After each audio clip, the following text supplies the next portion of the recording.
Olá a todos, estamos iniciando mais um InfraCast, o podcast da Frente Parlamentar Mista de Portos e Aeroportos. E hoje estamos com um convidado especial, o Dr. Sérgio Aquino, presidente da Federação Nacional das Operações Portuárias. Seja bem-vindo, doutor Aquino. Obrigado, Thales. É uma alegria estar aqui com você, com meu amigo Mário Póvia, como algumas vezes é chamado, mas nosso amigo Mário Palmeirense. É uma alegria muito grande estar aqui com vocês. Uma alegria nossa. E ao meu lado, o nosso diretor-presidente do Instituto Brasileiro de Infraestrutura, Mário Povia. Seja bem-vindo, Mário. Obrigado, Thales. Sérgio, uma honra ter você aqui. Já era para você ter sido um dos primeiros, né? Provavelmente a sua agenda não permitiu estar aqui antes, né? Mas, Sérgio, você é um ícone no setor, acho desnecessário dizer. Já vivenciou aí a história viva do setor, não querendo chamar você de... Velho, assim, de velho. Idoso ainda. Vamos falar da experiência, né? Da experiência, porque você é jovem, tem um espírito jovem, né? E é a história viva do setor, realmente um mestre para nós todos, um exemplo a ser seguido, e uma honra ter você aqui, viu, Sérgio? Eu que agradeço. Uma coisa que eu procuro ter na minha vida é que está sempre aprendendo. Ninguém pode achar que já sabe tudo, que aí parou no tempo, né? E aqui eu vou aprender hoje mais alguma coisa. Inclusive, também dar o meu testemunho, o senhor sempre foi muito solícito, desde quando eu entrei no setor, e aquele repórter ainda meio inexperiente, você sempre teve a calma e parou para falar. Sempre muito didático, inclusive, né? Totalmente didático, explicou exatamente o que era o problema e por que era necessário rever ou talvez fortalecer aquela determinada questão. Enfim, muito obrigado, e é uma honra para mim também estar aqui hoje fazendo esse podcast ao seu lado. Mas, doutor Aquino, a gente sempre abre esse podcast aqui querendo saber um pouco da biografia dos nossos convidados. Fala pra gente, quem é Sérgio Aquino? Meu amigo, obrigado pela oportunidade de falar um pouquinho, né, de Sérgio Aquino. E uma coisa que é interessante, que o nome profissional a gente não escolhe, né? É o mercado que diz, né? O mercado batiza. Mas eu, por exemplo, meu nome é Sérgio Paulo, né? Perruzzi de Aquino. Eu nunca me esqueço que quando a minha mãe chamava e falava Sérgio Paulo, era momento de encrenca. Sérgio Paulo, sai daí. Mas nunca me chamaram de Sérgio Paulo, né? Quando eu trabalhava num terminal de líquidos lá na Lemoa, eu era o Serginho da Dibal.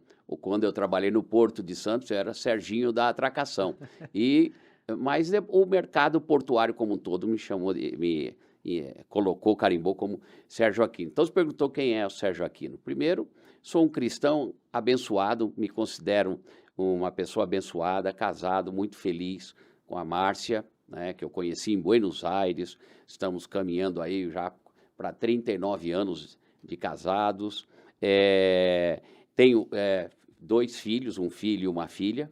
Os dois, tanto a minha filha quanto meu filho, casados, muito abençoados. Tenho um genro que é uma preciosidade, uma nora que é uma super preciosidade, e que nos deram 4 netos. São 4 moleques, e que eu espero que sejam palmeirenses. Mário. Sem dúvida nenhuma, não tem perigo de não ser. Eu trabalhei, como a nossa geração, né? Trabalhei muito cedo. Eu comecei a trabalhar, na verdade, primeira vez que eu trabalhei, eu tinha 10, 11 anos, trabalhava nas férias de escola, ajudando uma lojinha, quando eu morava em São Paulo, né? Mas depois mudei para Santos.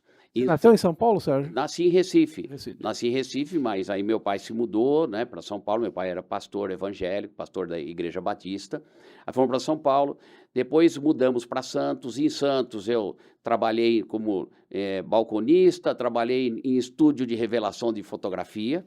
E com 19 anos eu entrei no Porto, setor portuário, né? Então, eu, na verdade, trabalho de maneira, desde a adolescência, estudava à noite e tal. Com 19 anos, eu entrei na Companhia Docas de Santos, que era a empresa privada da família Guinle. Da família Guinle. Mesmo sendo uma empresa privada, para entrar no Porto de Santos era uma disputa, tinha que fazer concurso e tal. Eu fiz um processo e uma seleção na época, ainda na escola Companhia Docas de Santos. Isso foi antes da Constituição de 88? Antes, isso foi, em 73. Tá. Então, eu tenho, fiz esse ano 51 anos de Porto. Eu pisei a primeira vez no cais do Porto de Santos no dia 23 de fevereiro de 1973. Entrei para trabalhar como funcionário reserva dos armazéns, era como se fosse um avulso da parte administrativa. Depois de um tempo, eu fui promovido, me levaram lá para o prédio. Quem mora em Santos conhece aquele prédio bonito que tem no cais, ali no final da General Câmara, que é o prédio da diretoria, era da diretoria de operações, e que agora, felizmente, ele entrou no programa de arrendamento lá do terminal da Cófico, e ele está sendo todo restaurado, e vai ser a parte administrativa ali da Cófico. Trabalhei ali na atracação em várias áreas, mas em 76, ainda era Companhia Docas de Santos, privados, nós estamos em plenos governos militares. Em 76, veio a informação de que o governo militar não ia renovar a concessão da Companhia Docas de Santos, que ela vinha sendo renovada a cada 25, 30 anos. A primeira licitação que aconteceu da Companhia Docas de Santos foi de 25 anos. Depois foi sendo prorrogada e tal, chegou aos 90 anos, que se encerraria em 1982. Em 76 veio a informação de que não iam renovar, e eu, na época, falei, não sei, não vai dar, eles vão criar uma estatal e tal, e eu, na época, falei, não, acho que esse negócio vai dar certo. Comecei a procurar um emprego, arrumei um emprego num terminal portuário de líquidos a granel na Lemoa, pedi as minhas contas. Na época, meus amigos todos diziam que eu era louco. Eu fui chamado no setor de conciliação lá do Porto, porque ninguém pedia demissão do Porto. Lá na Baixada, quem é mais de idade que conhece a Baixada sabe que na época quem trabalhasse no Banco do Brasil, na refinaria, na Cosipa ou na Companhia Docas, eles diziam que estava feito na vida. Mas eu achei que um negócio, meus amigos falaram que era louco. Depois de muitos anos, meus amigos falaram, Serginho, você tinha alguma bola de cristal e tal. Eu fui trabalhar num terminal de líquidos na Lemoa, fiquei 27 anos nesse terminal, comecei no almoxarifado. Depois, 27 anos? 27 anos. Desses 27 anos, 17 anos, eu aí cheguei ao cargo de diretor. Era uma empresa familiar, mas eu era diretor, né? Essa empresa depois foi vendida, eu assumi um compromisso de ficar 1 ano, terminei ficando 2 anos, que era, na época, foi vendida para a Van Omeren, que depois virou Vopak, que a Vopak é a fusão, na época, os 2 maiores grupos de terminais de líquidos do mundo era a Van Omeren e a Pactank, 2 empresas holandesas. Depois que a Van Omeren comprou a Dibal, que eu trabalhava, houve uma fusão e virou Vopak. Vopak é de Van Omeren e Pak de Pactank. Eu saí de lá, montei meu escritório, trabalho de... Já estava formado à época? Ah, sim, eu fiz trabalhando e sempre estudando à noite. Por exemplo, para fazer meu cursinho, eu fiz cursinho em São Paulo durante sábado e domingo para poder fazer vestibular. Então, eu fiz administração e depois fiz direito.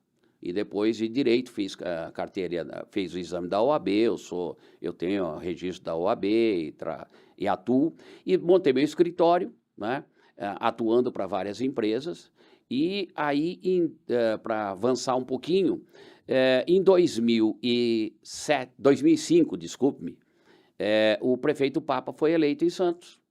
E eu conhecia o Papa de ver em eventos, eu nunca tive nenhum relacionamento mais próximo, né, tal. E um dia me ligaram, né, o tio do Fabrício, da UNA, o Luiz Guimarães, me ligou, que era o chefe de gabinete do Papa, que ele me conhecia e tal. Sérgio, você pode vir aqui, o prefeito quer falar com você. Eu falei, mas o prefeito falar comigo, o pobre mortal, né, porque a gente tá lá, né, então, tá bom. Fui lá falar com ele. E aí, ele na época disse assim, Sérgio, olha, eu na minha campanha, eu botei no meu programa de governo, criar uma secretaria de portos para o município, que eu acho que Santos tem tudo a ver, a cidade, né, e tal. O que você acha disso? Aí eu falei que eu achava assim e tal, eu acho que não tinha lógica realmente uma cidade como Santos, com o maior porto do hemisfério sul, né, não ter uma área da prefeitura voltada a porto, porque a prefeitura tem que entender o que é porto e o porto tem que entender também o que é prefeitura e o que é poder público. Aí ele falou assim para mim, qual o cuidado que você acha que eu devo ter na condução dessa secretaria? Eu falei, olha, essa secretaria não pode virar um instrumento de classe e nem de lado. Não pode nem ser, é alguém de uma entidade empresarial ou alguém de um sindicato, porque vai virar bandeira para discutir só capital-trabalho. E Porto é muito mais capital e trabalho. Capital-trabalho é importante, mas Porto é muito mais que isso. Aí ele disse assim, você estudaria ser o secretário? Aí eu me lembro que eu disse assim, rapaz, eu não tenho, né, isso nunca me passou pela cabeça, né? Eu nunca, e realmente para mim aquilo foi uma surpresa ali, e eu falei, olha, e se alguém pediu isso por mim, está despedido, porque eu nunca, não, eu quero ter um técnico, eu pesquisei no mercado, muitos falavam do seu nome e tal, então, aí eu falei, olha, eu preciso de um tempo para pensar, estou falando de maio de 2005, falei, eu preciso avaliar, preciso ter meus negócios, minhas coisas, se eu tiver que sair do escritório, eu vou ter que colocar alguém para tocar as minhas coisas. Em resumo disso, para organizar tudo, eu só consegui dar sinal verde para ele em setembro e tomei posse em outubro. E nesse período, então, ele me deu até o privilégio de de escrever o texto da lei que criou a secretaria, né? E o que foi mais importante, o Papa deu liberdade e atuação técnica para a secretaria e ele estruturou a prefeitura voltada ao conceito de cidade portuária. Além da Secretaria de Assuntos Portuários, ele criou, nem me lembro lá na época se era um comitê, alguma coisa, que reunia, sob a coordenação da Secretaria de Assuntos Portuários, reunindo Secretaria de Obras, Planejamento, Tributária e tal, para que todos os temas portuários tivessem um parecer unificado, meio ambiente. Então, os processos de temas portuários não ficavam mais circulando para cada um. Outra coisa que ele fez é o seguinte, nenhuma secretaria, nenhuma área mais trata de questão portuária que não seja via Secretaria de Assuntos Portuários. A Secretaria da Educação tem um projeto que... Tá bom, Secretaria de Assuntos Portuários vai junto com a Secretaria de Educação. Isso funcionou muito bem. Foi assim, por exemplo, nós conseguimos destravar as perimetrais, que é aquele trecho da perimetral que sai ali atrás ali da alfândega e vai até a bacia do mar, que estava tudo travado, porque tinha problemas com o Ministério Público, tinha problemas com o meio ambiente, então criamos um comitê semanalmente. Então, criou-se o conceito. E aí, nós criamos uma série de programas na prefeitura para conquistar a comunidade para o Porto e o Porto para a comunidade. Nós criamos a Semana Cidade Porto, porque tinha uma coincidência do dia 2 de fevereiro, que é o dia do portuário, é o dia da inauguração do porto, 28 de fevereiro, que é o dia do portuário, e 26, de janeiro, 2 de fevereiro, 28 de janeiro e 26 de janeiro é o aniversário da cidade. Nessa Semana Cidade Porto, a gente tinha atividades a semana inteira, de cultura, de corrida de pedestre. Nós fazíamos uma corrida de pedestre saindo da frente da sede da prefeitura e terminando na frente da sede do porto, andando por ruas da cidade e por áreas do porto. Ciclismo, teatro, tudo. Então, com isso, criou-se uma grande consciência de cidade portuária.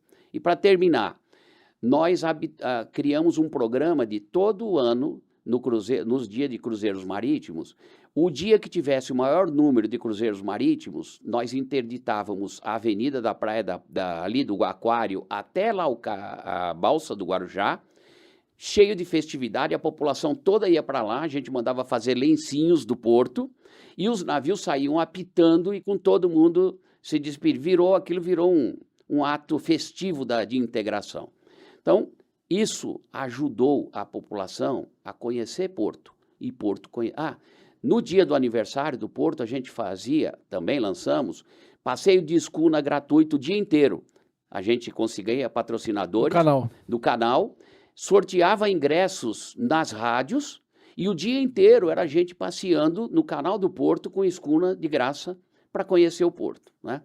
Então, introduzimos ensino de Porto nas escolas do município, nós criamos um programa, nós treinamos os professores do que falar para a cultura portuária. Isso no ensino básico. No ensino básico. Então, vamos dizer, e aí o que aconteceu? Nós tivemos a sorte de, 2 anos depois, o presidente Lula criar o Ministério de Portos, que eu considero o segundo período de ouro do sistema portuário, que foi entre 2007 e 2010, com o ministro Pedro Brito. E o ministro Pedro Brito, ele era um defensor ardoroso da descentralização e da valorização local e dos CAPs locais. E aí ele pegou e nos colocou como presidente do CAP do Porto Santos.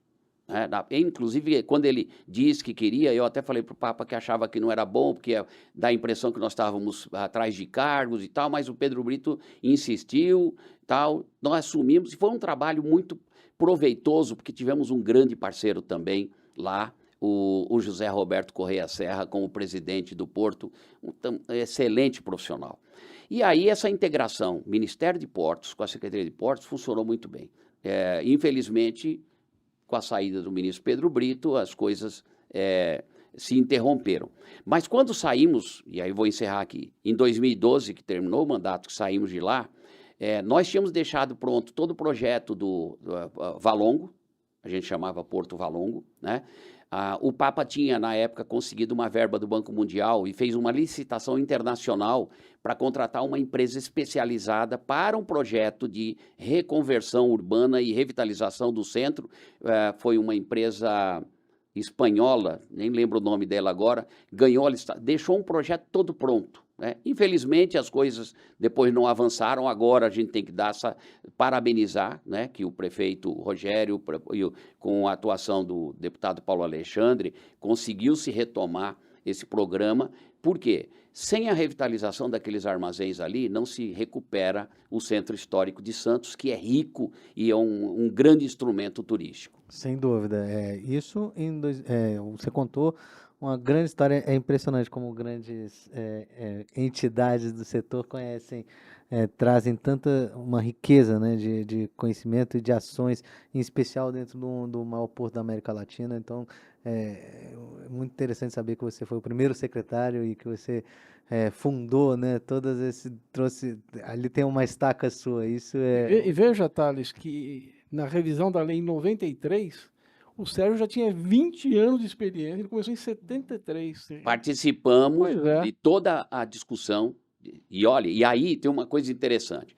Como eu atuava em terminal de líquidos, nós acompanhávamos toda a mudança da legislação numa posição privilegiada, porque terminal de líquidos não tinha o envolvimento da questão do trabalho portuário avulso. Exato. Porque nunca usou trabalho avulso, né? E aí, coisas interessantes. Nós tínhamos criado há anos antes, a ABTQ, Associação Brasileira de Terminais de Químicos, que depois virou a BTL. Nós, quando criamos a ABTQ, como químicos do nome, todos os terminais ali da Lemoa, na época tinha a Dibal, tinha a União, tinha a Móbil, que depois virou Stolt, né? E aí botou o nome de químico, porque a gente não queria a Petrobras como sócia, porque a Petrobras ia engolir todo mundo. Só que quando começou a avançar a discussão da Lei de 630, surgiu um problema sério. Do jeito que estava caminhando, líquidos ia ter que usar trabalho avulso. Aí houve um movimento de aproximação com a Petrobras, e a Petrobras foi muito importante usando o peso dela na época para poder ter aquele artigo da lei que dizia que é dispensável a intervenção do operador portuário, das cargas especializadas, navios de líquidos a granel, essas coisas, entendeu? Então, as coisas vão dando voltas, né? E aí, depois, quando eu fui para o CAP, que eu entrei no CAP em 98, né? Passei eu só não participei no CAP no bloco de trabalhadores, mas eu participei no CAP do bloco de operador, depois do bloco de usuário e depois do poder público, quando eu representava o município. E quando eu estava ali no CAP, eu fui procurado. Por que eu estou contando isso aqui? Eu fui procurado, primeira pessoa que me procurou para um trabalho envolvendo questão de trabalho portuário foi o pai do vereador Braz lá de Santos, que era o Braz Antunes, que era o antigo presidente do Sindicato de Conferentes. Quando eu estava lá no CAP e eu saí do terminal, ele me procurou e falou, pô, Aquino, você sempre foi muito, a nossa relação você sempre foi muito boa, né, dos sindicatos, e agora você está com o seu escritório, você não quer vir fazer um trabalho estratégico? Na época eles tinham a Intersindical. Aí eu falei, pô, Braz, muito obrigado, tal, seu Antunes, a gente chamava de Antunes. eu me sinto honrado e tal, mas, você me desculpe, eu tenho lado, eu sempre fui lado empresarial. Como é que eu vou agora e tal? Depois de um tempo, quem me procurou foi o Mauro Salgado, que era presidente da Libra Terminais, e falou assim: Aquino, a gente queria contratar teu escritório e fazer um planejamento estratégico de relacionamento sindical para a Câmara de Terminais de Containers. E aí eu disse para ele assim, o amigo Mauro, eu conheço o sistema portuário como um todo e tal. Agora, esses detalhes aí de containers, eu ouço vocês falando de castanha, para mim isso é comida. Terno, para mim isso é roupa, né? Então, é muito específico, né? Aí ele falou, não, a gente quer alguém que não esteja contaminado com a visão de quem está no mercado, você pode fazer uma leitura independente. E a partir dali eu aprendi muito. Tivemos um trabalho grande e até hoje meu escritório presta serviços para os terminais de containers, hoje não só em Santos, né? Eu atuo no Rio de Janeiro, atuo em Vitória, atuo em vários portos do país. Interessantíssimo. Você falou aí um ponto interessante, são 51 anos de porto, né? Faz um paralelo para a gente aí do do processo de modernização, em especial também em Santos, porque eu vejo que é uma questão. Antes você pegou a estatização dele e agora como ele está, saindo de Codesp, indo para a autoridade portuária, né? Mas dentro de um processo como um todo, nós estamos mais modernos hoje? O porto está mais moderno? Hoje, os terminais portuários do Brasil não devem nada ao padrão de modernidade e de evolução de terminais do mundo dentro da nossa realidade, do nosso mercado. Então, por exemplo, nós não temos terminais totalmente autônomos, né? Os chamados terminais fantasmas. Por quê? Porque nós não temos economia de escala para isso. E temos também facilidade de mão de obra. Porque esses fatores são fatores que influenciam a viabilização de um terminal fantasma, né? Então, nós não temos isso. Agora, saindo desse aspecto, nossos terminais estão em patamares que não devem nada a ninguém, e nós temos produtividades em algumas operações que são exemplos em termos mundiais, né? Agora, nós temos sérios problemas no sistema portuário como um todo, no aspecto de legislação, de gestão, né, nos acessos, né, na questão do trabalho portuário, e esses problemas são problemas que vêm flutuando ao longo do tempo, desde a lei de 93, com melhorias e com decréscimos, né? A gente vem variando, né? Nós tivemos períodos de grandes avanços, eu nunca me canso de lembrar que a Lei 8.630, a Lei de Modernização Portuária, foi sancionada em fevereiro de 1993, ela foi debatida durante 2 anos no Congresso, o projeto de lei, o PL 8, que foi protocolado pelo, na época, presidente Fernando Collor, em fevereiro de 1991. Em fevereiro de 93, ela foi aprovada, sancionada, né? Mas ela não teve aplicação efetiva e prática até a tomada de posse do presidente Fernando Henrique em 95. Em 95, o presidente criou o GEMPO, Grupo de Executivo de Modernização Portuária, coordenado por um almirante Ribamar, da Marinha, e ele criou um planejamento estratégico de implantação efetiva da lei. Uma coisa interessante que ele fez na época é o seguinte: ele pegou os 5 portos considerados estratégicos e talvez problemáticos para a implantação da lei e colocou na presidência do CAP, do Conselho de Autoridade desses portos, o capitão dos portos. Então, Santos, Rio de Janeiro, Bahia, Rio Grande e Salvador. Esses 5 portos, o capitão dos portos era o presidente de CAP, para poder dar estrutura para implantar a lei. Foram anos difíceis, mas, olhe só, em 3 anos, basicamente, quase que 70% da área do Porto de Santos foi arrendada, inclusive com licitação na Bolsa de Valores. Então, as coisas funcionavam. As coisas já funcionaram muito melhor aqui. O que é que aconteceu, né? Infelizmente, não é? Eu sempre digo assim, esse corpo chamado porto, sistema portuário, foi contaminado em um determinado momento por um vírus chamado política partidária, que começou a interferir nas nomeações dos diretores e na gestão dos diretores e em muitas questões não muito republicanas. E aí, a característica do Brasil, né, de não enfrentar os problemas e criar paliativo, ao invés de dar medicação para matar o vírus, criaram remédios para controlar a dor de cabeça. E quais foram os remédios? Cria controles em cima desses gestores, não vamos mais deixar eles terem nenhuma liberdade de gestão, né, para que eles não façam rolo lá embaixo, nós vamos controlar tudo aqui. Aí o que aconteceu? O sistema travou, nada mais andava, e aí, a título disso, se disse, não, tem que revogar a lei, porque é a lei que não está funcionando. Não era a lei que estava funcionando, né? Era o vírus que não foi resolvido e que esse vírus, ele vai lá, ele não morreu ainda não. Ele, às vezes, ele é controlado, mas ele volta a agir. E qual é o antídoto para esse vírus aí, Sérgio? Você acha que ter uma autoridade portuária privada, ter um novo modelo de governança para essas empresas públicas que não são autarquias? Qual que é o segredo? Eu acho que a privatização da administração, ela não deve ser descartada, mas eu acho que a gente ainda deve empreender outras ações prévias. Nós, né, e aí eu vou falar aqui como FENOP, como coalizão, nós defendemos que a gente precisa criar uma cultura, e para criar uma cultura você tem que criar alguns regramentos de controle, para criar uma cultura de separar, né, o que é política do que é administração e o que é público. No Brasil há uma confusão entre público e político, né?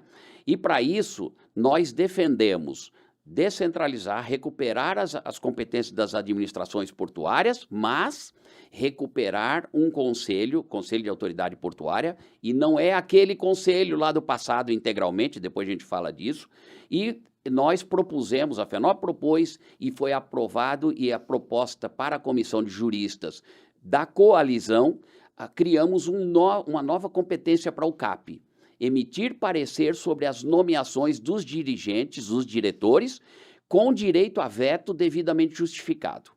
Com uma competência dessa no CAP, vai ficar um pouco mais difícil políticos quererem correr risco de trocar dirigentes meramente porque trocou o governador, porque trocou o prefeito ou porque trocou o presidente da República, porque corre o risco. E eu queria citar um exemplo aqui. Nós temos, aqui na história recente, eu sempre falo porque a gente tem que valorizar os exemplos positivos, em Pernambuco, em Recife, há 3 anos atrás, saiu no jornal, olha, fulano de tal vai ser nomeado presidente do Porto de Recife, né, porque o governador mudou, não sei o que e tal. O setor empresarial portuário se mobilizou, juntamente com outras entidades, associação comercial e tal, publicaram uma nota de repúdio no jornal à suposta informação de nomeação daquele cidadão. No dia seguinte, o cidadão deu uma entrevista dizendo que realmente foi convidado, mas recusou. Então, esse tipo de constrangimento, dificilmente o político vai querer correr na hora que o nome precisa passar por um órgão colegiado como o CAP. Sem dúvida. Você falou aí sobre coalizão. Eu acho que é importante a gente entrar um pouco já nesse tema. Hoje a gente tem a comissão de especialistas que estão revendo o arcabouço legal portuário. Primeiro, fala um pouco sobre como é que você viu essa iniciativa, se as expectativas são boas, e conta pra gente quem é a coalizão.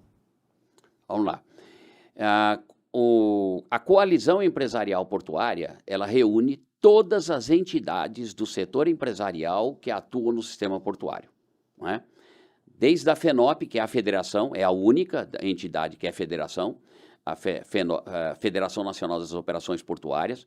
A FENOP, para quem está nos assistindo, entender a diferença básica de uma federação de uma associação. A FENOP representa e defende os interesses da atividade econômica como um todo. Se uma ação, a FENOP entra com um processo para definir alguma coisa e recebe uma decisão favorável ao Poder Judiciário, não precisa provar que é sócio da FENOP. Quem exerce aquela atividade econômica está beneficiado. A associação não. A associação ela tem objetivo e ela defende e protege os interesses dos seus associados. Então, quando há, por exemplo, uma judicialização de uma associação, os seus associados são beneficiados. Quem não é associado não é. Mas são todas muito importantes. Por quê? Porque todo sistema precisa de uma federação que cuida e defende os interesses gerais, amplos, gerais e irrestritos. A gente não defende, aliás, estava numa reunião hoje de manhã, conversando com o interlocutor, e falando disso, a FENOP não defende CNPJ específico. A FENOP defende todo CNPJ que exerce atividade econômica de operação portuária em qualquer local do país. A FENOP hoje não tem mais competência só dentro de Porto Organizado. A FENOP defende o operador portuário de área arrendada, de cais público dentro do porto, a própria administração portuária, que é a operadora portuária, e os TUPs também, que exercem, como a lei diz, operação portuária. Além disso, nós temos, então, as associações que são especializadas. Você tem, eu já falei agora há pouco, de líquidos, a ABTL, que é a Associação Brasileira de Terminais de Líquidos, a ABTRA, que trata de parte alfandegária, mas o foco deles mais é questão alfandegária, recintos alfandegados. A Abratec, que são os terminais de containers. A ABTP, que tem uma maior gama, ela tem terminais variados, tanto os arrendados quanto os TUPs, né? Então, esse conjunto a gente chama de coalizão empresarial. O ATP de propósito? Desculpe-me. Agora o Murilo... É menor, agora, ainda bem que você... O Murilo agora, quando ele vê esse vídeo, ele vai dizer, tá vendo? Nós vamos editar. Nós vamos editar para não quebrar o celular. Meu amigo Murilo, e a FENOP tem defendido ardorosamente os TUPs, inclusive naquela lógica de que o que nós precisamos é ter todos os regramentos de liberdade do TUP para dentro do porto organizado. Os TUPs não são assim terminais de segunda categoria, os arrendamentos são coisa principal, não é bem assim? Não, o que existe hoje é um desequilíbrio de regramentos. Os TUPs têm liberdade plena, que é o que deve ter, e nós, os terminais que estão arrendados, não têm essa plena liberdade. O que se quer é aproximar quem está dentro do porto aos regramentos do lado de fora. Vamos lá. Terminal privado, primeira coisa que precisamos entender é, terminal privado, ele está presente no Brasil desde a década de 60. Os primeiros, na época eles chamavam terminais privativos, né? A lei, então eles já operavam cargas próprias. Os governos militares autorizaram na época esses terminais para suas cargas. Então eram companhias siderúrgicas que eram estatais, era Petrobras, né? Então era a carga própria, né? Em 1993, quando a lei portuária fez a modernização, fez um upgrade, vamos dizer assim, nos terminais privativos, permitindo que eles fizessem a opção se eles queriam continuar sendo de uso exclusivo, carga própria, ou de uso misto, carga própria e carga de terceiro. Tá? Então, eles continuaram com o nome de terminal privativo, porém, passaram a ter essas duas classificações. A Lei 12.815 substituiu o nome e acabou com esse negócio de, eu só posso operar carga própria, chama terminal de uso privado, o TUP. Com todo respeito, eu sempre digo que esse nome é inadequado. Ele não é um terminal de uso privado, porque é de uso público. O cliente contrata, não é que é uso público sem nenhum compromisso. Qualquer um pode contratar os serviços ali, né? Mas é o nome que está aí. Então, é fundamental que esses terminais... O que acontece ao longo do tempo? Em 1993, quando a Lei 8.630 foi aprovada, os terminais privativos, hoje TUPs, representavam 73% da tonelagem movimentada no Brasil. Quando hoje se fala assim, olha, os TUPs movimentam 65%. Olha como nós já agora estamos... Não, eles eram 73%, 74% em números redondos, e hoje são 64%, 65%. Né? houve um crescimento da atuação do porto de propriedade pública. Por quê? Porque a iniciativa privada foi para dentro do porto, arrendando as áreas e potencializando a operação, né? O importante é que a gente tenha regras isonômicas para poder manter a competitividade, né, e o avanço dos dois segmentos. O que a gente pode dizer é o seguinte: hoje, se o Brasil não tivesse tupes, nós teríamos já entrado em colapso no comércio exterior, né? Hoje, basicamente, 40% dos grãos são operados em tupes. A maioria ainda está dentro de porto organizado, mas 40% já está em tupi. Imagina se não tivesse isso. Container, 35% do container movimentado hoje está em tupi. Imagina se não tivesse isso, né? Então é fundamental a atuação de todas as entidades privadas, a atuação como coalizão, né? Às vezes tem algum ponto que a coalizão decide assim: tudo o que tiver que ser posição da coalizão só por consenso. Se um da coalizão falar, eu não concordo com esse ponto não é bandeira da coalizão, né?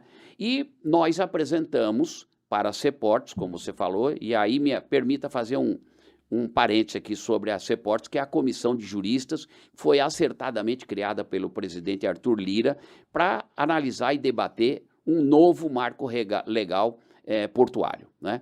Por que o presidente Arthur Lira criou essa comissão de juristas? E isso é novidade? Não, não é novidade.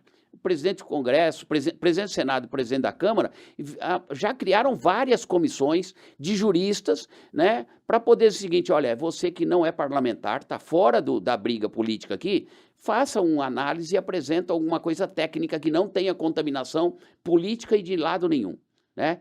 Como ao longo desses últimos anos, toda a audiência pública lá na Câmara dos Deputados, nós temos falado da necessidade de revisão na legislação portuária, o presidente está acompanhando isso, ele criou a comissão. Claro. E eu diria o seguinte: nós estamos vivendo agora o maior diálogo social para tratar de legislação do sistema portuário brasileiro, né? Por quê? A Lei 8.630 foi um grande debate no Congresso durante 2 anos, como eu disse.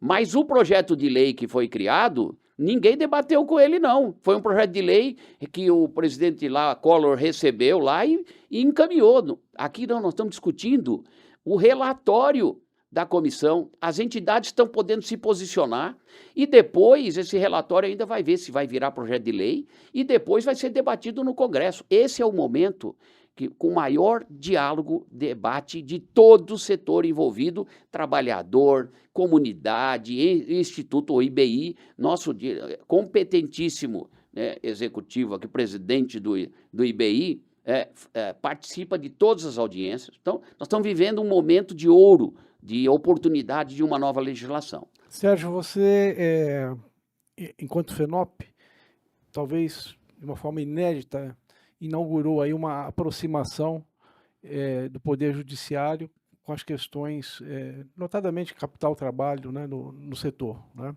E eu reputo isso como um legado, como algo inédito e, eu diria, até disruptivo, né? Considerando até a época dessa iniciativa e todo esse processo ao longo do tempo. Eu queria que você contasse para a gente como é que surgiu isso, né? Se isso já está na fase final, se isso vai ser um processo contínuo e como isso tem contribuído, né, para o judiciário entender porto e vice-versa. Aí são coisas que acontecem, né, com o destino. Lá nessa vida de Santos, portuária de Santos, a gente vai conhecendo muita gente lá, e eu tinha um amigo lá, que era juiz em Cubatão, né, que junto com outros componentes, outros amigos, nós terminamos criando o Santos Rotary Porto. Eu, inclusive, participei do primeiro conselho, depois fui presidente e tal. Então, esse amigo da época, que era juiz em Cubatão, chama-se Celso Pio. Então, a gente tinha uma convivência e tal. Depois de um tempo, aí até nos distanciamos, cada um correndo para um lado e tal. E aí ele foi promovido, né? Foi a desembargador no Tribunal Regional, né? Nos encontramos, eu dava parabéns a ele e tal, e nas conversas, né, que a gente às vezes conversando num jantar, num restaurante, sempre aquela questão, né, poxa vida, como é? Porque ele era um juiz e aí um desembargador que conhecia Porto. Isso começou quando, esse primeiro Esse Primeira papo, iniciativa. 4 a 5 anos atrás. Tá. 4 a 5 anos atrás, né? Aí, nessas conversas, ele mesmo falava, puxa vida, como, né, muita gente, para mim é tão fácil, né, de entender Porto, né, saber o que é ógimo, porque tem juiz que às vezes fala, o que é esse OGMO aqui, o que é isso, né? Então, ele viveu, porque ele, como juiz em Cubatão, tinha o terminal da Cosipa, tinha ali, vivia isso, né? E nessas conversas, né, falava, poxa vida, não, e eu falava, pô, o Poder Judiciário parece que é uma caixa preta, e a gente não conseguia chegar num gabinete do desembargador, num gabinete do ministro, para explicar. E o Poder Judiciário também via o setor portuário como um monstrengo, né, aquele negócio e tal. E aí, nas conversas e contatos, o desembargador, Celso Pio, falando, olha, conheci lá em Brasília, num dos eventos, o ministro Caputo, né? Olha, poxa, ele é interessado, ele começou a fazer perguntas, porque ele criou a Academia do Desporto, né, e tal, e depois ele criou um grupo de estudos lá no TST, para debater e tal, não sei o quê. Poxa, vamos ver como fazer, acho que é importante você conversar. Aí, depois de um tempo, marcaram para eu fazer uma apresentação no grupo de estudos do TST, sobre ógimo, essas coisas. Fiz uma apresentação, né? E com isso terminamos marcando um almoço com o ministro Caputo. Esse almoço virou um segundo, um terceiro almoço, o ministro Caputo entendendo e cada vez mais animado com o negócio, inclusive começou a falar, olha, nós queremos transformar o grupo de estudos numa academia, né? E aí, um ministro apresenta outro, né? A gente vai, aí conhecemos o ministro Alexandre Ramos, e depois o ministro Breno, depois o ministro Douglas, né? Conversando e tal. E aí, o que nós começamos a fazer? Poxa vida, vamos começar a gerar atividades acadêmicas e troca de informações para que o Poder Judiciário entenda mais, porque os ministros falavam, poxa vida, agora as coisas parecem mais fáceis, né? Agora eu estou entendendo a lógica, do ógimo, estou entendendo por que o ógimo realmente tem problemas as coisas caem na costa dele, ele tem obrigações, mas ele não pode definir regramento, as coisas foram... E aí surgiu a ideia, há 3 anos atrás, de fazer seminários nos portos para poder debater, para ter palestras dos ministros, trazendo como convidados juízes, desembargadores e também as entidades dos trabalhadores, a gente chamava os sindicatos. O primeiro foi feito em Paranaguá. Fizemos um evento em Paranaguá. Qual era a programação, né? Isso é 3 anos atrás. Sexta-feira, um dia de palestras. Sábado de manhã, visita técnica no porto. Então, ônibus, os juízes, desembargadores, irem conhecer Porto, né? Saber como é que se descarrega um container, um caminhão, um vagão, tal. Isso frutificou tremendamente, né? Esse trabalho de aproximação.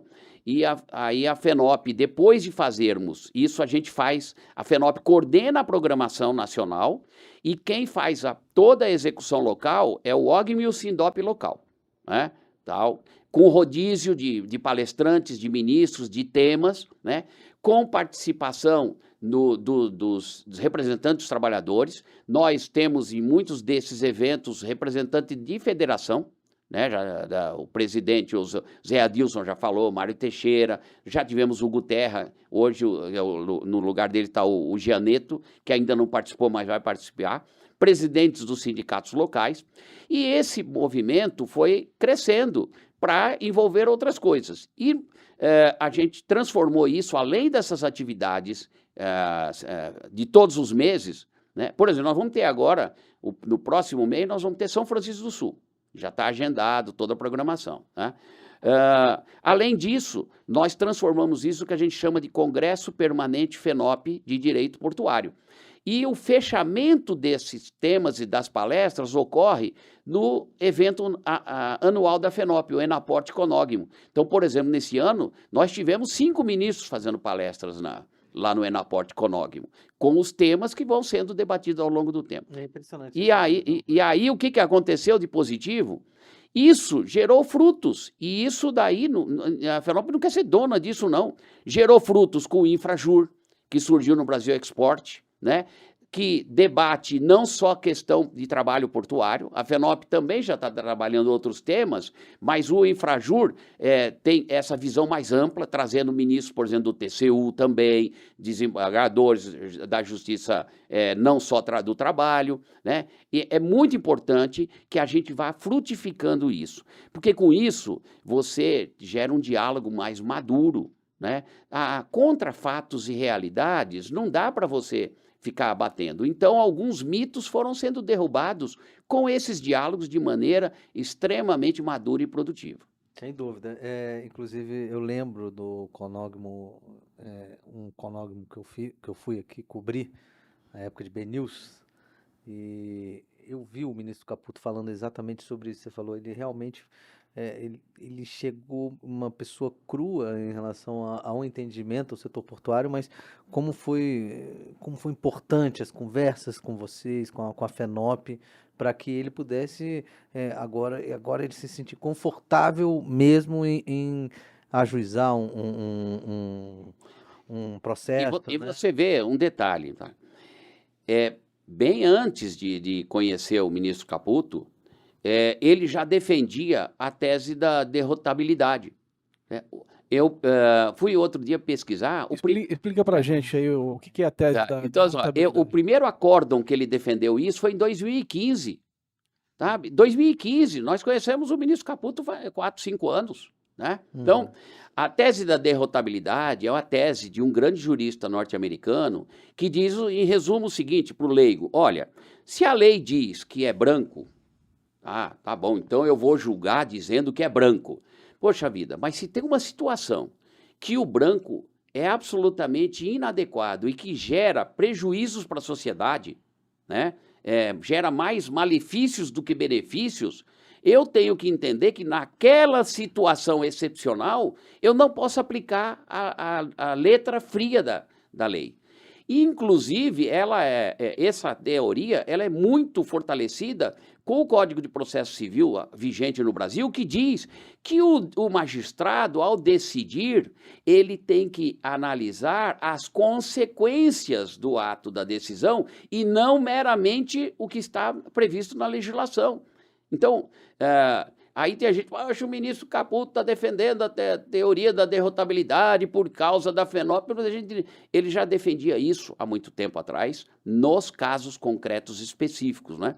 Então, esse trabalho de aproximação que foi feito, né, que nós fizemos como FENOP, gerou grandes evoluções nessa relação madura, de conhecer melhor o sistema, e isso, inclusive, está se reverberando em outros locais. O TCU, através por exemplo, da atuação do ministro Zimler, está coordenando, por exemplo, um grupo acadêmico na FGV, que e o Mário também tem participado dessas rodadas de negociações de alto nível. Nós tivemos no último encontro o ministro Gilmar Mendes, o posicionamento que ele fez lá sobre a liberdade empresarial. Muito interessante.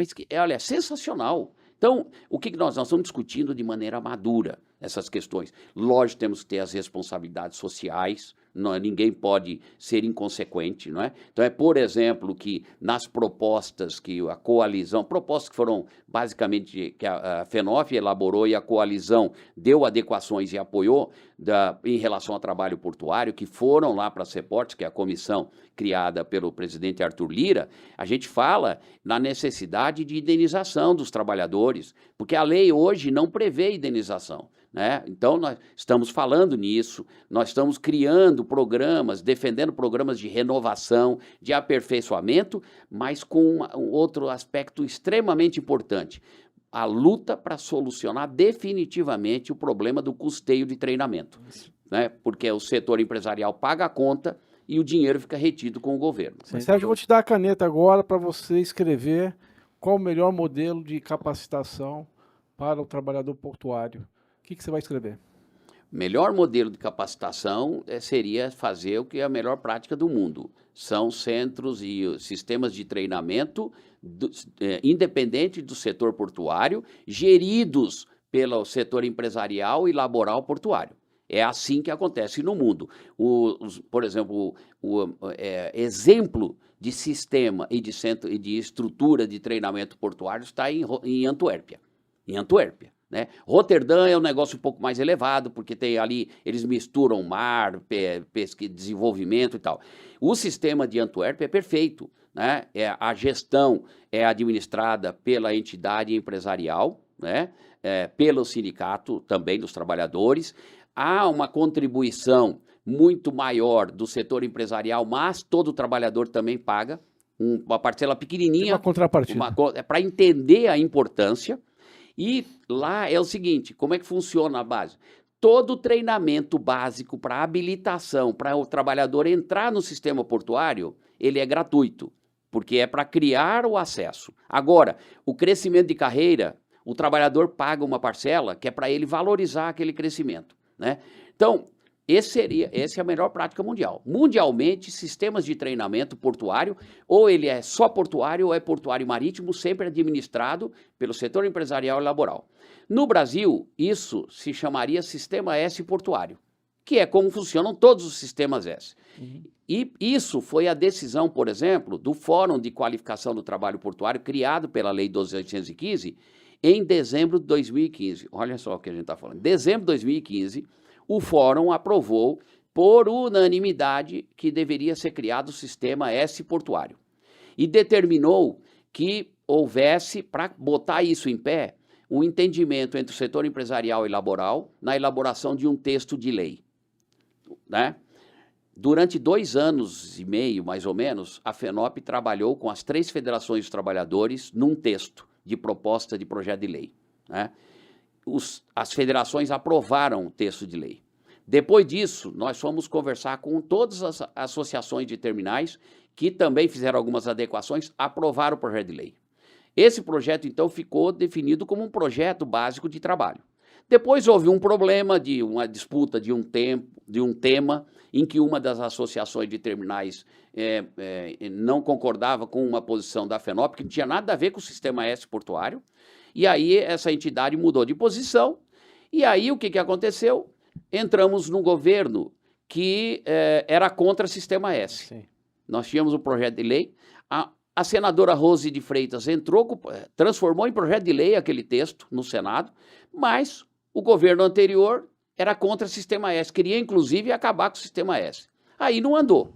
Então, dentro da realidade, não adianta a gente ficar mais perdendo tempo com isso, né? Esse seria o projeto do ideal, né? Mas vamos para o bom, então, é o sistema SESC-SENAT. Então, a FENOP já se filiou na CNT, a FENOP hoje faz parte do sistema, né? E nós estamos já dialogando com a CNT, né, sobre os princípios para uma alteração legal que leve o sistema para o sistema SESC-SENAT. A FENOP defende que a governança dos recursos portuários seja feita com a participação da entidade empresarial portuária, que é a FENOP, e uma das federações dos trabalhadores, para tentar que, tá bom, transporte rodoviário, SESC-SENAT trata independentemente. Setor portuário, vamos fazer uma gestão compartilhada, né?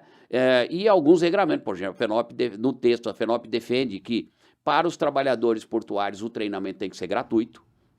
Quer depois falar, como tem em Antuérpia, tal tipo de curso vai ter que pagar alguma coisa, mas a base precisa ser gratuita. Uhum. Então, esse é um grande tema que a gente precisa evoluir, além da questão da outra trava que existe no trabalho portuário, que é o conceito da exclusividade, que hoje impede uma evolução de carreira, impede que as empresas tenham flexibilidade na contratação, e isso foi um retrocesso da Lei 12.815.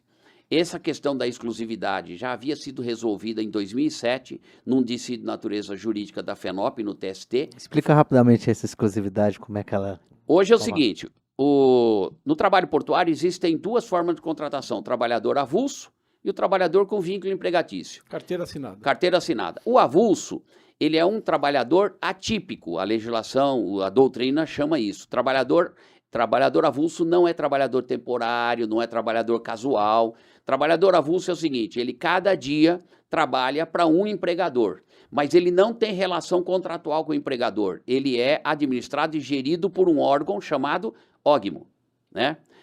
A empresa requisita o trabalhador no ógimo, os trabalhadores se habilitam um sistema automatizado de escalação, que hoje é todo feito por smartphones, o trabalhador na cama dele ele faz lá e tal, o sistema escala o trabalhador vai para o terminal A, B ou C, tá bom?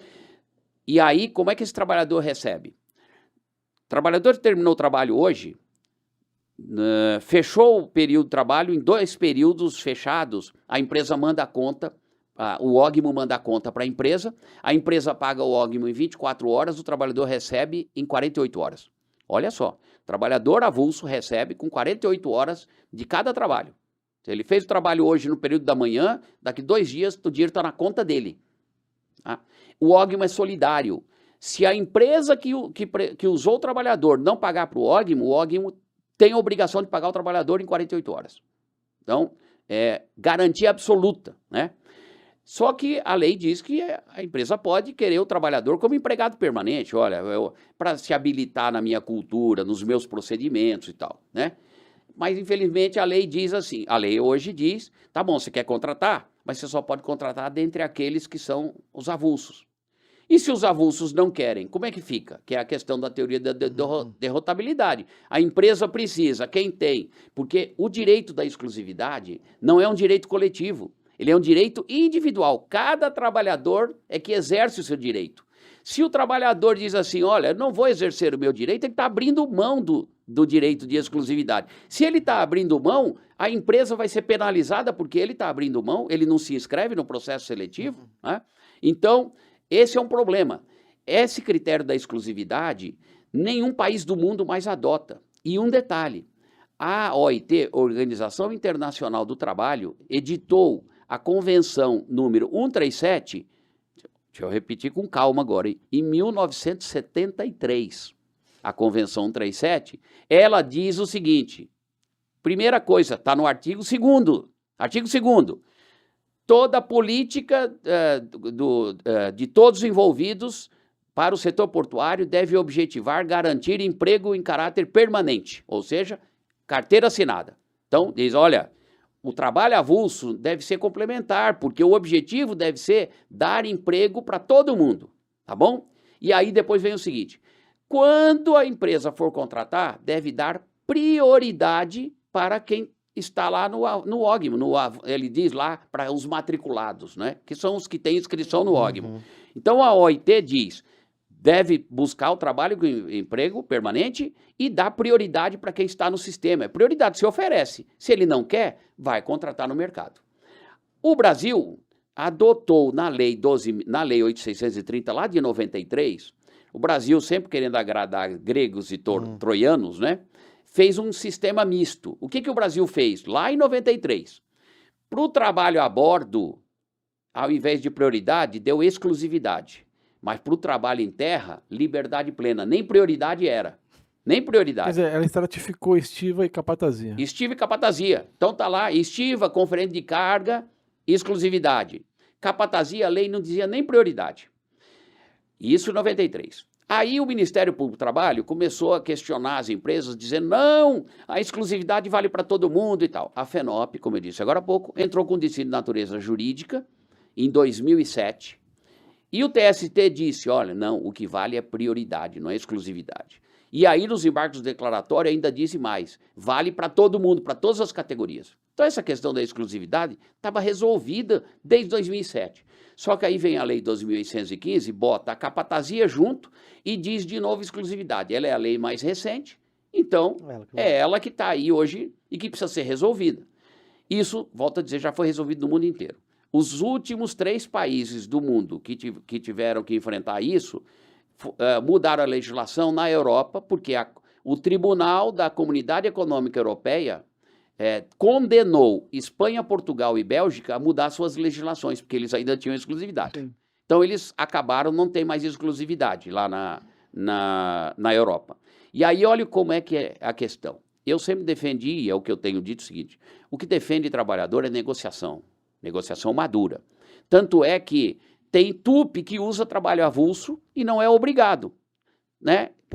Ele não tem nenhuma obrigação. Por quê? Porque é por negociação. Não tem exclusividade. Não é exclusividade que defende o trabalhador, é negociação. Esses 3 países, olha o que aconteceu, esses 3 países que acabaram com a exclusividade. Na Bélgica, como eu acabei de dizer que tem um sistema de treinamento maduro, a Bélgica, a relação de negociação do setor empresarial e laboral é muito madura. Aliás, alguns historiadores dizem que as primeiras legislações de proteção e de regramento de trabalho portuário surgiram na Bélgica. Então, eles têm muita tradição nisso. Então, acabou a exclusividade, não mudou nada para eles. Eles continuam fazendo negociações, usando trabalho avulso, contratando com vínculo empregatício, sem nenhum problema. Tá? Portugal, o que aconteceu? Os sindicatos lá radicalizaram, falaram que não, pode mudar a lei, nós não vamos permitir, tal. E aí, quando estava debatendo no Congresso a mudança da lei, pararam o porto, pararam 40 dias. 40 dias em Lisboa pararam o porto. Sabe o que aconteceu? Governo socialista. Tá bom, vocês não estão... a gente estava mexendo só na exclusividade, vocês não demitem? Então é o seguinte, sabe o que aconteceu? Acabou o trabalho avulso. Não existe mais trabalho avulso em Portugal. Só existe trabalho de empresa de fornecimento de trabalho portuário, e quem trabalha para essa empresa é empregado permanente, é cargo no vínculo empregatício. Na Espanha, está acontecendo um sistema misto. Tem alguns terminais, por quê? Porque na Espanha, eles fizeram o seguinte, eles acabaram com a exclusividade, regraram a questão com o treinamento e habilitação, mas alguns sindicatos não aceitam a contratação e não aceitam o treinamento. Então, tem terminais que não conseguiram resolver, estão brigando lá. Tem um terminal de um grande armador que nós estivemos lá agora em maio, né? Falou, já aprovamos, nós vamos implantar um novo terminal, nós vamos implantar um terminal robotizado. Lembra que eu falei agora há pouco questão de mão de obra? Porque aí nós não vamos ter mais que discutir exclusividade e prioridade. Então, tem um outro terminal lá, que também é administrado pelo Porto de Valência, que resolveu a questão. Contratou, enfrentou a negociação, teve briga, invadiram o terminal, tal. Então é o seguinte, quem tem maturidade de negociação, encontra a solução. Quem não tem, ou corre o risco de perder tudo como Portugal, ou o conflito que ainda está na Espanha. Nós acreditamos muito em negociação, tanto que só para detalhar, a FENOP, há 3 anos, está dialogando com as federações um entendimento nacional. Nós, inclusive, apresentamos regramentos para a contratação com uma prioridade regrada, inclusive com metodologia de cálculo de salário, porque ficam dizendo, aviltamento salarial. Não, na FENOP nenhuma empresa séria defende aviltamento salarial. O que tem que se comparar é salário com salário. Eles querem comparar salário com remuneração total. O que é remuneração total? É salário, mais hora extra, mais descanso de final de semana, mais 13º, mais férias. O trabalhador vinculado tem o salário, quando a empresa vai contratar, contrata o salário. Esses adicionais vão ser recebidos ao longo do tempo. Sem dúvida. Agora, só para... Vimos que a canetinha dele é boa, né? Que essa que você... essa mágica aí, que essa caneta mágica, se a gente pudesse colocar lá para Seportes, ia ser interessante. Agora, só para finalizar essa questão da Seportes, né, da minha parte, talvez você queira um pouco mais, mas qual a expectativa? Lembrando que a gente ainda... que esse podcast ainda não tem a expectativa de sair logo mais, pode ser que esse podcast venha ao ar depois do relatório, mas qual a expectativa, doutor Sérgio, para esse relatório? O princípio da formação de uma comissão externa e de juristas é de que deve debater, analisar e definir isso técnicos, sem pressão política partidária e com uma visão de responsabilidade social, mas olhando as melhores práticas mundiais. Então, quando a gente analisa isso, que o objetivo da comissão e a composição da comissão é de juristas e especializados, todos ali entendem de Porto tremendamente. O ministro Douglas, que é o presidente, hoje é um expert em Porto, né? Se a gente voltar lá ao tempo, quando nós começamos a FENOP, a aproximação, de que realmente para eles era grego, o que a gente estava falando. Hoje, se você ouve o ministro Douglas, o desembargador Celso Pio, o ministro Alexandre Ramos, o ministro Caputo, né? O ministro Breno, que fala de modernidade do trabalho 5.0, ele fala de Porto, todos são especialistas, né? Então, a expectativa é de que tenhamos um resultado dentro do que o país precisa, com responsabilidade social, sem abandonar o trabalhador, sem demérito do trabalhador. O trabalhador portuário ele é extremamente importante, da mesma forma que toda a estrutura do sistema, né? Ninguém quer depreciar trabalhador. Agora, o que precisa haver é uma evolução, uma continuidade, né? Não adianta... nenhuma sociedade subsiste simplesmente por querer forçar funções. Então, por exemplo, vocês são muito mais novos, eu que sou mais velho, lembro que tinha não existia elevador sem ascensorista. Né? A gente fala hoje de automação, a automação está aí há muitos anos. Né? O elevador é o exemplo disso. Né? Então, mas não se manteve o ascensorista, apesar que aqui em Brasília ainda tem alguns prédios públicos que tem ascensorista. Né? Tá? Então, é a evolução. Então, quando a gente está acreditando que teremos um relatório adequado dentro do que o país precisa e que, ao mesmo tempo, tenha responsabilidade social com os trabalhadores para que a gente possa ter liberdade, renovação de contingente e oportunidade de crescimento de carreira. E solução, para finalizar, um detalhe muito importante.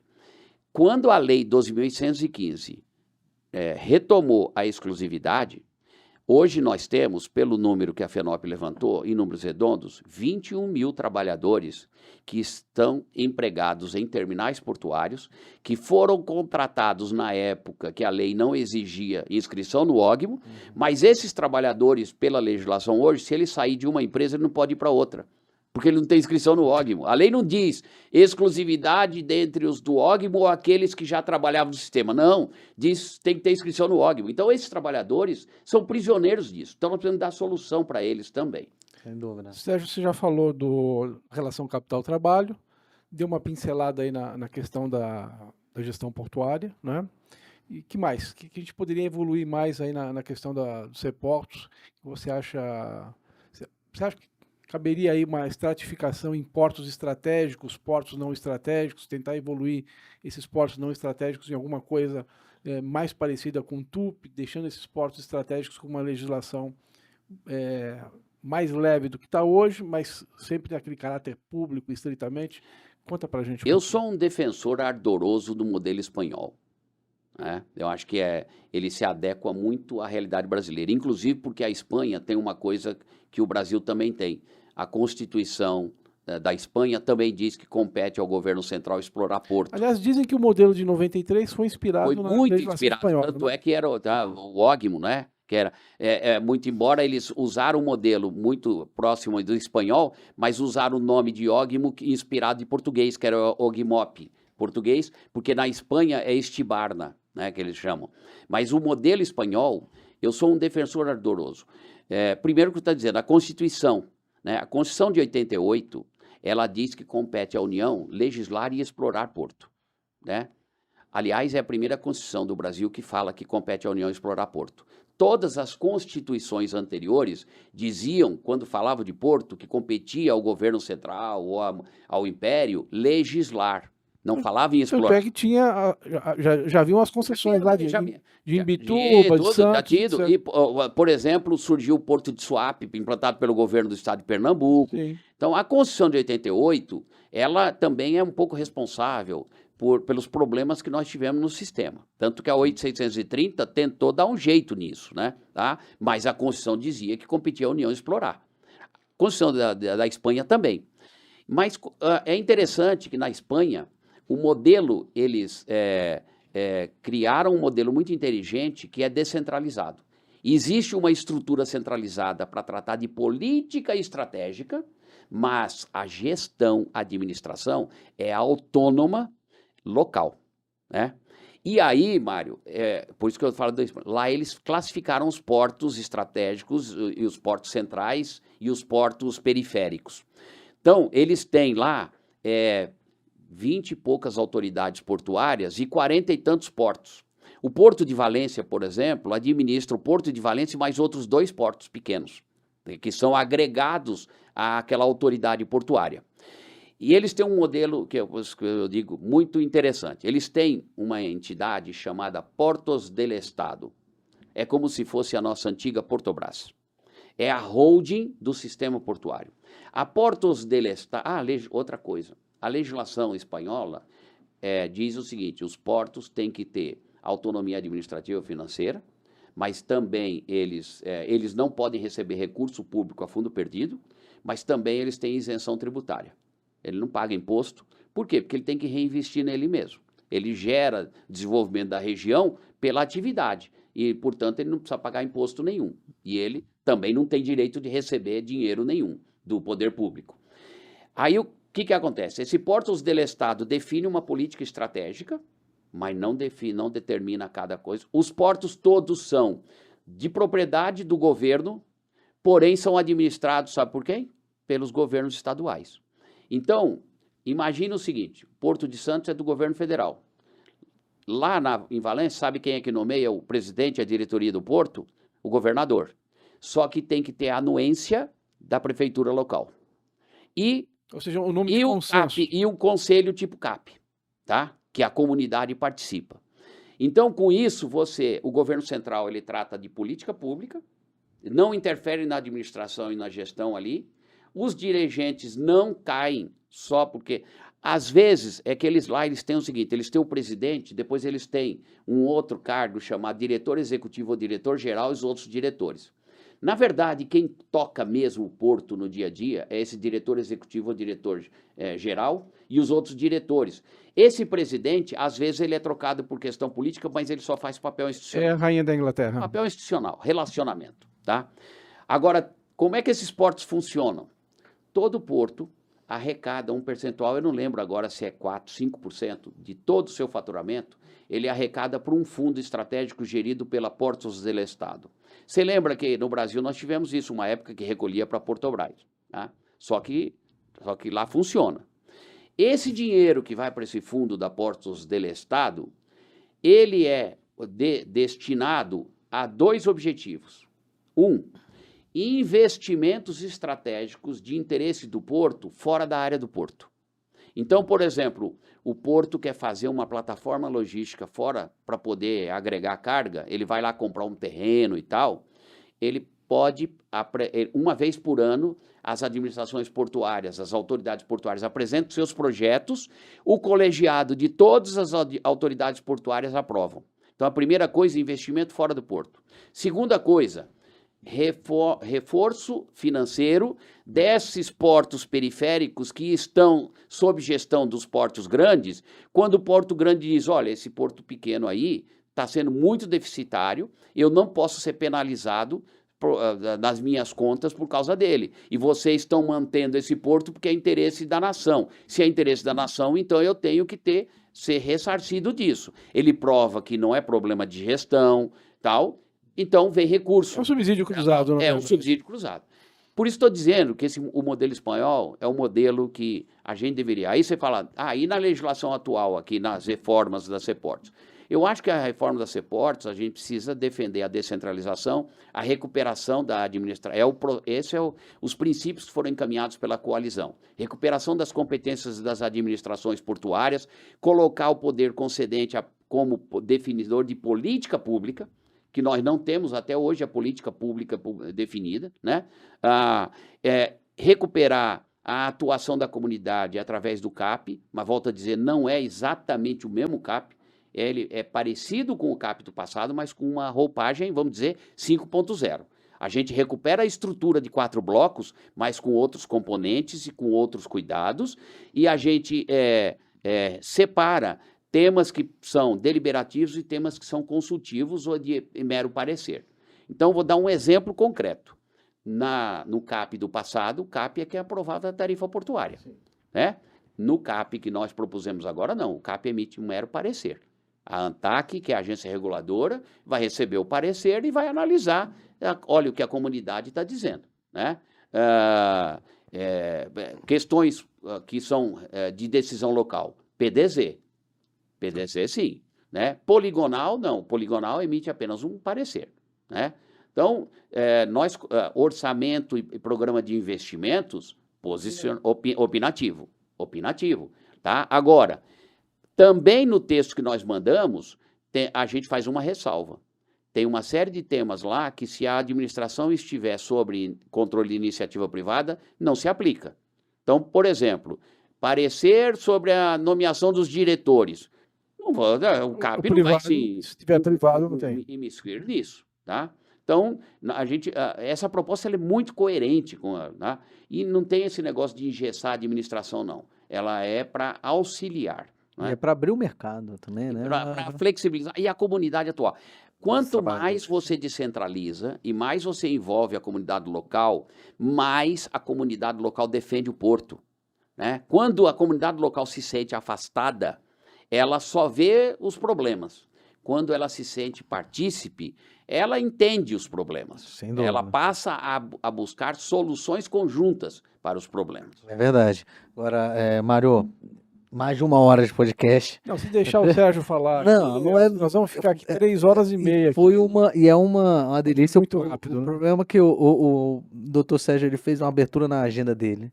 Ele chegou aqui, os nossos convidados, os nossos ouvintes não sabem, mas ele chegou aqui de mala. Ele vai Malicunha, por quê? Porque ele já vai ter que sair daqui direto para Santos.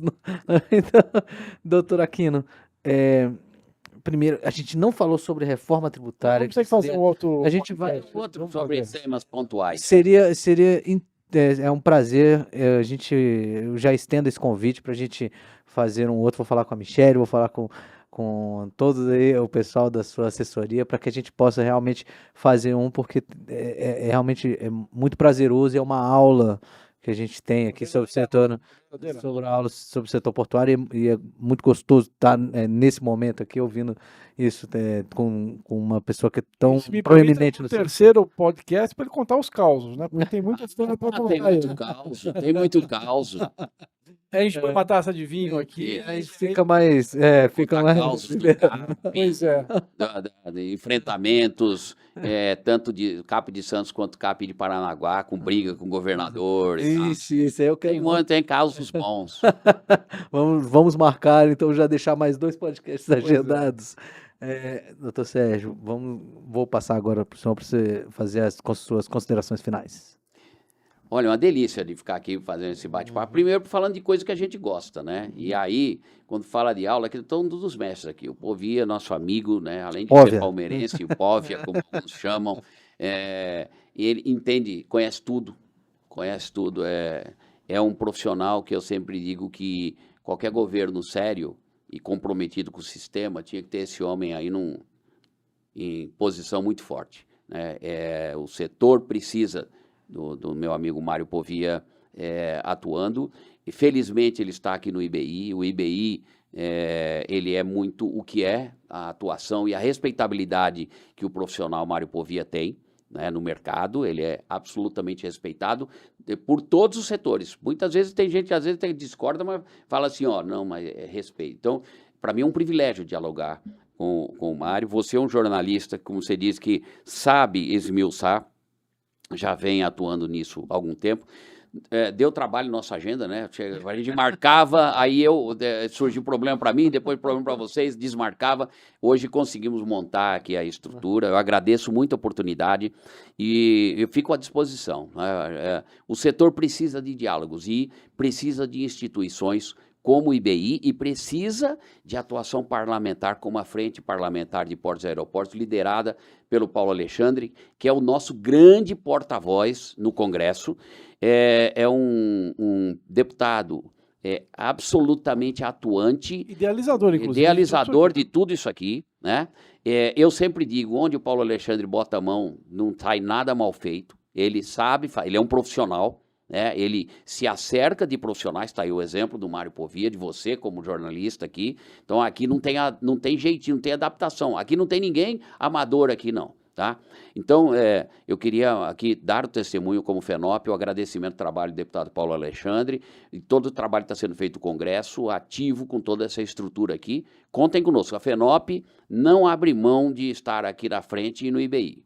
Perfeito. É até bom, então, voltando o testemunho, e sobre a Seportes, pode contar com a atuação da Frente Parlamentar Mista de Portos e Aeroportos para que, assim que esse relatório sair, a gente se debruçar ao tema. Vale lembrar que a FENOP é uma associada do IBI, então uma associada importante, inclusive do Conselho. O doutor Sérgio é conselheiro aqui. Vamos pegar esse relatório, vamos nos debruçar sobre o tema com a ajuda da FENOP, né, com os ensinamentos, e que a gente possa acelerar o máximo possível essa tramitação para que esse novo arcabouço legal saia da melhor forma possível para o setor. Me permita, eu só gostaria de ter uma coisa que eu lembrei agora, eu devia ter falado, um reconhecimento que a sociedade, todos nós devemos ter com a dedicação dos componentes da CEPORTS, da Comissão de Juristas. Eles estão exercendo função de serviço público, eles não recebem um centavo, não é? Não tem nem dinheiro para despesas, né? E estão trabalhando muito. A gente sabe que eles estão fazendo reuniões à noite, sábado, domingo, feriado, né? Então, aqui como FENOP, como comunidade portuária, reconhecer a dedicação de todos os componentes da comissão de juristas, e nós um dia precisaremos fazer uma homenagem, um reconhecimento. E isso eu estou falando aqui sem conhecer o trabalho, mas estou falando da dedicação e do compromisso desses profissionais. Sem dúvida. Mário, suas considerações finais? Bom, antes de tudo, Sérgio, fazer minhas as suas palavras quanto a CEPORTS, né? Acho que sim, de alguma forma o setor vai ficar devendo isso a eles, independentemente do que for entregue. É claro que a expectativa é a melhor possível, mas eu acho que esse reconhecimento é muito valoroso, e vindo de você, eu tenho certeza que vai ter ressonância aí, e a gente vai conseguir, de alguma forma, né, prestar essa homenagem a este grupo, né?